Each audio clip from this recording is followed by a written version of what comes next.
Excuse me, আপনাকে কি একটা কথা বলতে পারি? হ্যাঁ বলুন।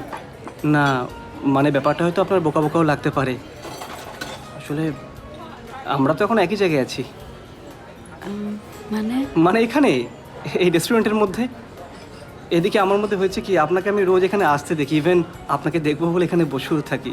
এই রে, ও ভেবেছিলাম উত্তম কুমারের একটা ডায়লগ বলবো। আপনাকে দেখতে খুব সুন্দর। না মানে অনেকেই সুন্দরী আছেন, দেখেছেন, আপনাকে দেখলেই সব ভুলেই যায় আমার। এই জলটা খান, খান।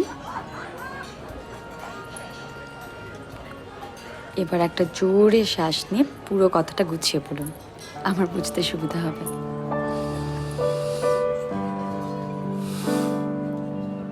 প্রতিম প্রতিম সরকার। প্রথমে সাউথ পয়েন্ট, তারপর জেভিয়ার্স। সদ্য কয়েক মাস হলো একটা আর্ট কলেজে চাকরি পেয়েছি। হাওড়ায় থাকি। কলেজে পড়ার সময় বাবা চলে যান, আর কলেজে চাকরি পাওয়ার পর মা, তাই একাই থাকতে হয় আর কি। দুম করে তো প্রেমে পড়তে পারি না। তবে গত 4 মাস ধরে আপনাকে আমি এখানে আসতে দেখছি। ইভেন আপনাকে দেখার জন্য এখানে মাঝে মাঝে চলেও আসি। সৌরভ গাঙ্গুলি আর উত্তম কুমারের বড় ফ্যান আমি, খুনি নই। আর আপনি? আমি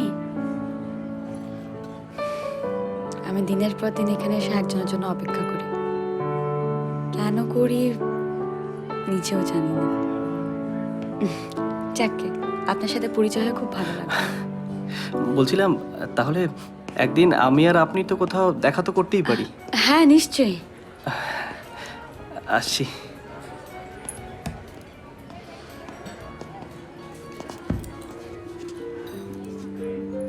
তুমি এই ছেলেটার সাথে কথা বলছিলে নাকি? হ্যাঁ, মানুষ তো মানুষের সাথে কথাই বলে, হাম্বা বলে ডাকে না। বাহ, কথা বলতে হবে বলে সব অচেনা মানুষের সাথে যখন তখন কথা বলবে? অচেনা তো ঠিক নয়, তোমার থেকে একটু বেশি চিনি আমি ওকে। এই এক মুহূর্তে জেনে গেছি যে ও সৌরভ গাঙ্গুলি উত্তম কুমারের ফ্যান, দুম করে প্রেমে পড়তে পারে না, আরও খুনি। তুমি জানো আমার সম্পর্কে এত কথা? না তো। এ কি, কোথায় যাচ্ছ? খাবো না আমরা? ওই গোলমরিচ দিয়ে চিকেন স্টু খাওয়ার জন্য রেস্তোরাঁয় আসা আমার দরকার পড়ে না গো।